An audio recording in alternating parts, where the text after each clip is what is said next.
जी बिस्मिल्लाहिर्रहमानिर्रहीम। आज हम पेशावर हाई कोर्ट आए। फैसल ख़ान, मैं, असद कैसर साहब और बाकी हमारे कॉलीग जो हैं, एक तो पेशावर हाई कोर्ट का चीफ़ जस्टिस साहब का और उनकी बेंच का सबका शुक्रिया कि जिन्होंने हमारी बेल को एक्सटेंड किया 21 जनवरी तक। इंटरेस्टिंग बात यह है कि वफाकी हुकूमत इंफॉर्मेशन नहीं दे रही अदालत को कि हम पे कितने FIR हैं, और रोज़ाना एक नई FIR छुपा के ऐड करती जा रही है। तो अदालत ने कहा कि जब तक ये आपको इन्फॉर्मेशन नहीं देते तब तक ये बेल ग्रांटेड रहेगी। तो मैं इनका शुक्रिया अदा करता हूँ और ये कहना चाहता हूँ कि देखें, मुल्क इस तरह नहीं चल सकता। जो आप बेगुनाह लोगों को जेलों में बंद किया हुआ है, बेगुनाह लोगों पे FIR कर रहे हैं, स्टेट जबर और बर्बरियत पे आया हुआ है, जुल्म की इंतहा पे स्टेट आया हुआ है। लोग, हमारे वर्कर जो हैं जेलों में हैं, एक तारीख से निकलते हैं दूसरी, एक अदालत से निकलते हैं दूसरे FIR में डालते हैं।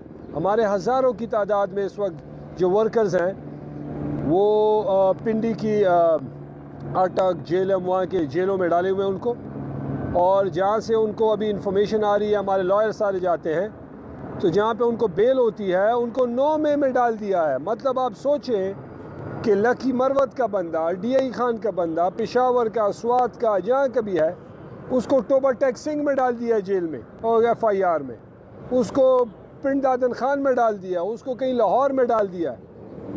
तो मतलब इस तरीके से अगर आप हुक्मरानी करेंगे, ये कौम ने आपको 8 फरवरी को वैसे भी मुस्तरद किया है, दोबारा मुस्तरद करेंगे।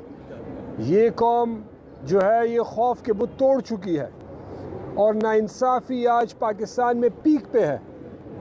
मैं ये कहना चाहूँगा कि एक तरफ आप कहते हैं कि मुल्क में इन्वेस्टमेंट आए, मुल्क में लोग आए पैसे खर्च करें, दूसरी तरफ आप अपने ही शहरियों के ख़िलाफ़ जबर और बर्बरियत रखते हैं, तो बाहर से कैसे लोग इस मुल्क में आएंगे जब उनको ये पता होगा कि इस मुल्क में अपने शहरी महफूज नहीं है। तो बाहर का बंदा कैसे महफूज फील करेगा और कैसे इन्वेस्टमेंट लाएगा, कैसे ये मुल्क तरक्की करेगा और कैसे इस मुल्क में आइन की हुक्मरानी होगी। तो मुझे उम्मीद है कि इंशाल्लाह हम तो लगे रहेंगे, हमारा जो कानूनी रास्ता है, जो हक है, वो हम इस्तेमाल करेंगे इंशाल्लाह, लेकिन इससे हम खौफज़दा नहीं होंगे और हम अपना काम जारी रखेंगे इंशाल्लाह। शुक्रिया, थैंक यू। जी हुआ था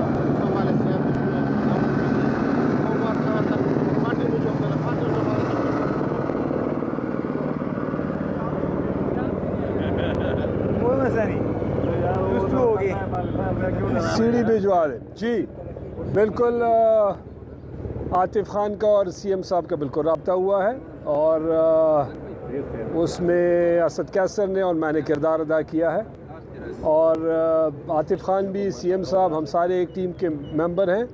दोनों ने बड़ेपन का मुजाहरा किया, दोनों ने एक दूसरे से बात की और अल्हम्दुलिल्लाह, क्योंकि आतिफ बीमार है जैसी और मैं था भी नहीं, तो इंशाल्लाह अभी बहुत जल्दी उनकी मीटिंग भी करवाएंगे इंशाल्लाह, और अपने मिशन को इमरान खान की रिहाई के लिए और आइन और कानून की बालादस्ती के लिए हम सारे एक हैं। ये तहरीक इंसाफ है, इसमें इख्तिलाफ राय हो सकता है, गिले शिकवे हो सकते हैं, लेकिन यही पार्टी है, यही इसकी, और बीच में हम सारे लोग हैं जो कोशिश कर रहे हैं और हमने कोशिश की अल्हम्दुलिल्लाह कि सारे इकट्ठे होकर अपने मिशन को जारी रखें इंशाल्लाह। ये बताएं कि